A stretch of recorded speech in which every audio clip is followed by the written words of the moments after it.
Sebagian besar lelaki sebenarnya merusak daya tarik mereka sendiri ketika mereka berusaha terlalu keras. Mereka terlihat baik-baik saja atau malah jadi terlihat putus asa. Kalau kamu terlalu defensif seperti dengan menyilang tangan atau bersikap dingin, dia pasti bisa merasakannya. Sedangkan kalau kamu terlalu memohon, terlihat sangat tersedia dan terus menjelaskan, itu juga bikin dia merasa jenuh. Keduanya berasal dari satu masalah yang sama, takut kehilangan dia, dan rasa takut itu selalu terlihat. Nah, twistnya adalah perempuan gak menghukum kamu karena kamu gak sempurna. Mereka justru menghukum karena kamu bisa diprediksi. Ketika kamu bersikap defensif, dia tahu kamu kurang percaya diri.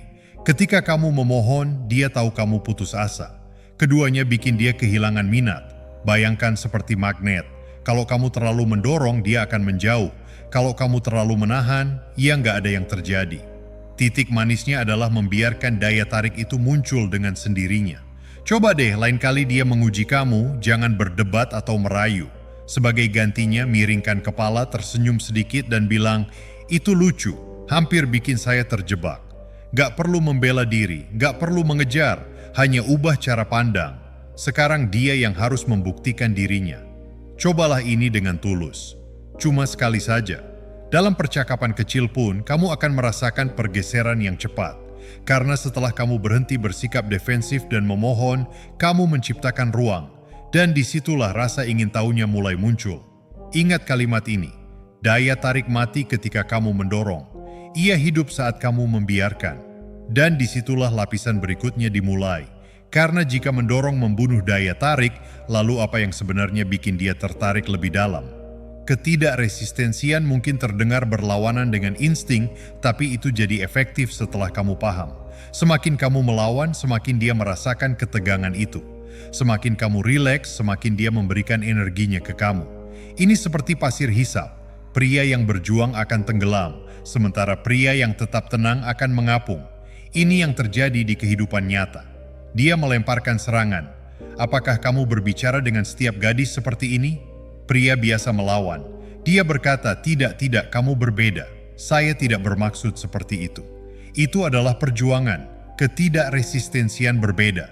Kamu membiarkan serangan itu meluncur dan mengarahkannya. Kamu tersenyum, mengangkat bahu dan bilang, mungkin, tapi kamu tampaknya bisa menghadapinya. Gak ada pembelaan, gak ada penjelasan. Kamu membiarkannya mengalir dan mengubahnya jadi permainan. Ini adalah penyesuaian dan memimpin. Kamu mencocokkan energinya, lalu membimbingnya ke arah lain. Alih-alih menutup bingkai atau membengkokkannya, kamu menyerapnya dan memiringkannya. Penyesuaian kecil itu bisa mengubah seluruh ritme percakapan. Tujuan kamu, lain kali dia menggoda, jangan berdebat atau membuktikan. Ulangi kalimatnya dengan sedikit perubahan. Misalnya, masalahmu, kamu persis, dan kamu terlihat seperti menikmati masalah itu. Ini adalah ketidakresistensian. Bingkai masuk, tapi kamu membentuknya kembali dalam beberapa detik. Cobalah ini dalam satu percakapan minggu ini. Hanya sekali. Jangan terlalu memikirkannya. Kamu akan melihat senyumnya bertahan lebih lama dari biasanya. Karena setelah kamu berhenti melawan, dia berhenti menguji.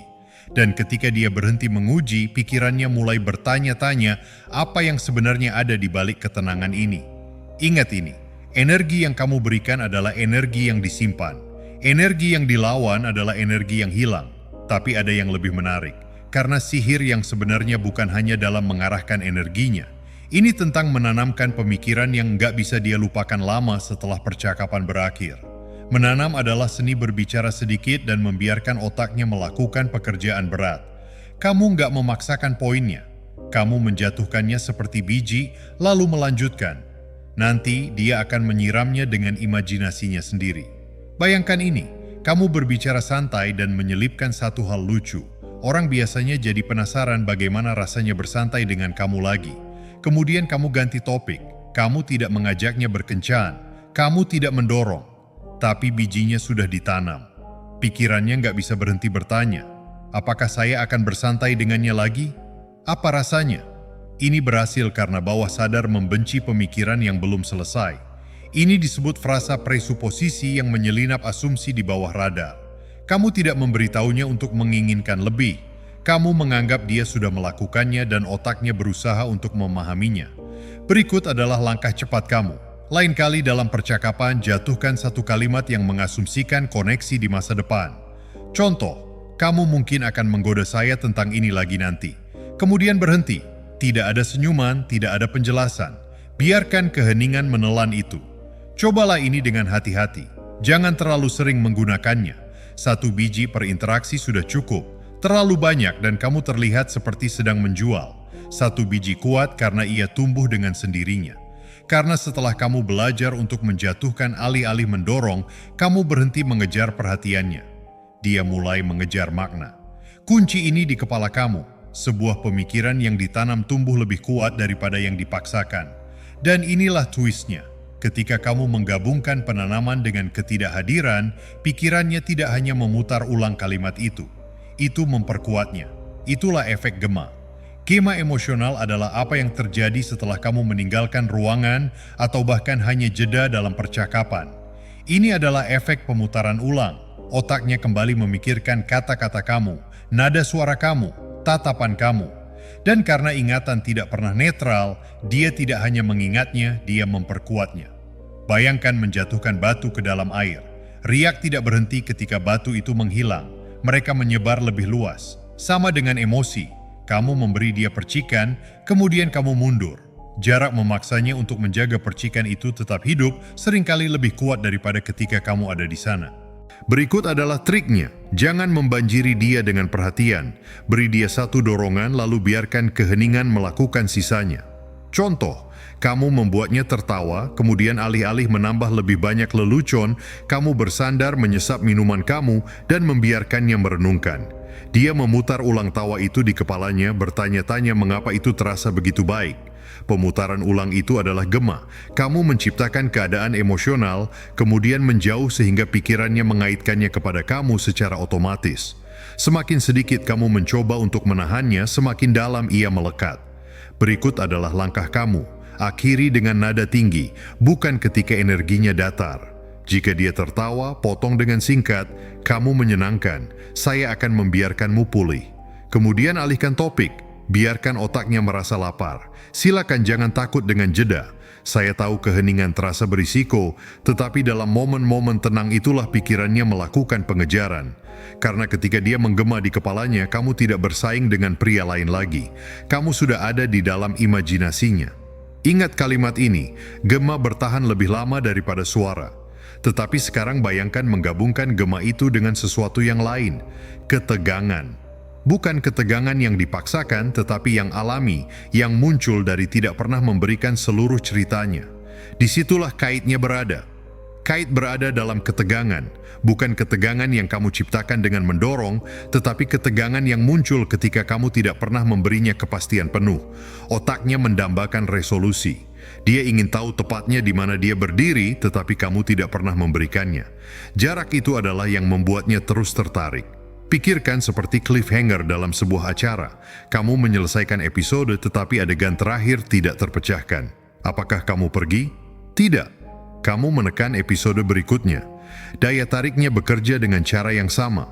Jika kamu memberinya seluruh skrip, saya menyukaimu. Saya menginginkanmu. Saya akan melakukan apa saja untukmu. Dia menutup bukunya. Tetapi jika kamu meninggalkan loop terbuka, dia terus membalik halaman. Inilah yang terlihat dalam tindakan. Kamu memujinya, tetapi dengan sedikit ketegangan. Kamu menawan, tetapi saya tidak yakin apakah kamu masalah atau tidak. Kehangatan, lalu tanda tanya. Atau kamu tersenyum dan berkata, saya suka berbicara dengan kamu tetapi jangan terbiasa. Persetujuan dan tantangan dalam satu napas. Itulah ketegangan, pengalaman yang belum selesai melekat di pikiran. Kamu tidak menutup loop sehingga dia melakukannya untuk kamu. Penyelesaian diri itu membuat investasinya pribadi. Berikut adalah langkah kamu. Lain kali dia mengajukan pertanyaan langsung. Jadi apakah kamu menyukaiku? Jangan berikan jawaban yang bersih. Miringkan kepala kamu, tersenyum dan katakan kadang-kadang. Kemudian alihkan topik. Tidak ada jawaban adalah jawaban. Ketegangan akan mengikuti dia pulang. Silakan jangan berlebihan. Jika setiap kata adalah misteri, dia akan kehabisan tenaga. Keseimbangan adalah segalanya. Beri dia cukup kehangatan untuk merasa aman. Kemudian tambahkan dengan sedikit ketidakpastian, karena ketegangan adalah kait. Kepastian mengakhiri cerita, tetapi ketegangan membuatnya tetap hidup. Dan inilah keindahannya. Setelah kamu membiarkannya mengejar ketegangan, kamu bahkan tidak perlu mendorong akhir cerita. Itu menulis dirinya sendiri di pikirannya, yang membawa kita kepada hasil akhirnya. Hasil akhirnya bukan dalam apa yang kamu katakan, tetapi dalam apa yang kamu berhenti katakan. Daya tarik paling kuat ketika terasa seperti idenya, bukan ide kamu. Kamu tidak memaksakan, kamu tidak memohon, kamu tidak memblokir, kamu membiarkan ombak menghantam dengan sendirinya. Inilah bagaimana ini berjalan. Kamu menjatuhkan asumsi ketika kita bertemu lagi. Kamu tidak mengejar, kamu tidak menindaklanjuti. Beberapa jam kemudian dia memutarnya kembali. Mengapa dia mengatakan itu dengan begitu santai? Apakah dia tahu sesuatu yang tidak saya ketahui? Itulah dorongannya. Itu tidak terjadi pada saat itu. Itu terjadi nanti ketika dia sendirian menggulir berharap dia bisa mengirimi kamu pesan terlebih dahulu. Jika dia menyimpulkan bahwa itu pilihannya untuk menginginkan kamu, keinginan itu mengunci lebih dalam. Semakin banyak dia menjelaskan kepada dirinya sendiri, semakin itu menjadi kebenaran. Kamu tidak berdebat untuk daya tarik, dia berdebat untuk dirinya sendiri ke dalamnya. Berikut adalah langkah cepat kamu. Akhiri satu interaksi dengan nada tinggi, lalu tinggalkan terlebih dahulu. Jangan tunggu perpisahan yang berlarut-larut. Berikan dia kalimat seperti, "Kamu menyenangkan, kita akan melanjutkan ini lain kali," lalu pergi. Biarkan keheningan setelah kamu lebih keras daripada kehadiran kamu. Silakan jangan meremehkan ini. Ini terasa aneh untuk mundur ketika semuanya baik-baik saja, tetapi itulah sebabnya ini berhasil. Saya ingin kamu mempercayai saya di sini. Cobalah sekali dan perhatikan betapa lebih cepat dia kembali, karena hasilnya bukan dalam meyakinkannya. Ini tentang membiarkannya meyakinkan dirinya sendiri. Dan setelah kamu menguasai ini, permainan benar-benar bergeser karena sekarang kamu tidak hanya menarik, kamu tak terlupakan. Jika kamu menginginkan buku panduan lengkap, semua pola psikologis, kata-kata yang tepat, dan sistem langkah demi langkah untuk membuatnya mengejar tanpa terlihat membutuhkan, itu yang saya jelaskan dalam kursus saya, The Attraction Algorithm. Tautannya ada di deskripsi. Oke bro, duduklah bersamaku sejenak karena ini bukan hanya tentang wanita. Ini tentang bagaimana kamu membawa diri kamu dalam hidup. Sebagian besar lelaki kalah sebelum mereka bahkan mulai. Kamu tahu mengapa? Karena mereka mendorong. Mereka mendorong terlalu keras ketika mereka menginginkan sesuatu, atau mereka memblokir terlalu keras ketika mereka takut kehilangan sesuatu. Memohon dan memblokir. Ini adalah penyakit yang sama, hanya dua topeng yang berbeda. Dan penyakitnya adalah ketakutan. Ketakutan tidak cukup baik, ketakutan ditinggalkan, ketakutan terungkap. Tetapi inilah rahasianya, sebagian besar lelaki tidak pernah belajar. Daya tarik bukan tentang mendorong lebih keras. Ini tentang menarik tanpa usaha. Ini gravitasi. Dan gravitasi tidak berteriak, tidak mengejar, tidak memegang tanda. Gravitasi hanya ada. Dan segalanya di sekitarnya menyesuaikan. Waktu-waktu saya paling banyak melakukan kesalahan dalam hidup adalah ketika saya mencoba memaksa orang untuk melihat saya. Memaksa wanita untuk tetap, memaksa dunia untuk membengkokkan kehendak saya. Dan setiap kali saya mendorong, saya berakhir lebih kosong. Silakan jangan lakukan itu. Kamu pantas mendapatkan lebih dari sekadar memohon remah-remah. Kekuatan sejati ada dalam ketidakresistensian. Biarkan dia menggoda kamu. Biarkan dia menguji kamu. Biarkan hidup menguji kamu. Dan alih-alih melawan, kamu tersenyum. Kamu menyerap. Kamu mengarahkan kembali. Pikirkan air. Cobalah memukulnya. Dan ia tidak melawan. Ia hanya membentuk ulang di sekitar pukulan dan terus mengalir. Itulah mengapa air mengikis batu dan batu tidak pernah menang. Ketika kamu menanam biji, frasa kecil, bingkai kecil, dan kemudian mundur, kamu memberi dia ruang untuk menyiramnya sendiri. Disitulah obsesi tumbuh. Bukan karena kamu memaksanya ke dalam pikirannya, tetapi karena dia tidak bisa berhenti memutarnya sendiri. Itu adalah gema. Kamu memberi dia percikan, kemudian keheningan. Dan keheningan melakukan lebih banyak pekerjaan daripada kata-kata yang pernah bisa. Bro, ini bukan hanya tentang wanita. Ini tentang kamu membangun diri menjadi seseorang yang tidak mendorong dunia, tetapi membiarkan dunia membengkokkan kehadirannya. Seseorang yang tidak mengejar. Seseorang yang tahu saya adalah tarikan, bukan dorongan. Silakan coba ini sekali dalam kehidupan nyata kamu. Tidak besok, tidak suatu hari, minggu ini. Cobalah dengan dia, cobalah dengan siapapun. Jangan mendorong, jangan memohon, cukup bernapas. Biarkan mengalir dan saksikan bagaimana energinya bergeser. Kemudian kembali dan beritahu saya. Saya ingin mendengar bagaimana rasanya di kulit kamu karena disitulah kebenaran hidup. Bukan dalam teori, tetapi dalam praktik. Ini adalah Stoic Strategis. Saya mencintaimu dan saya akan melihatmu di video berikutnya.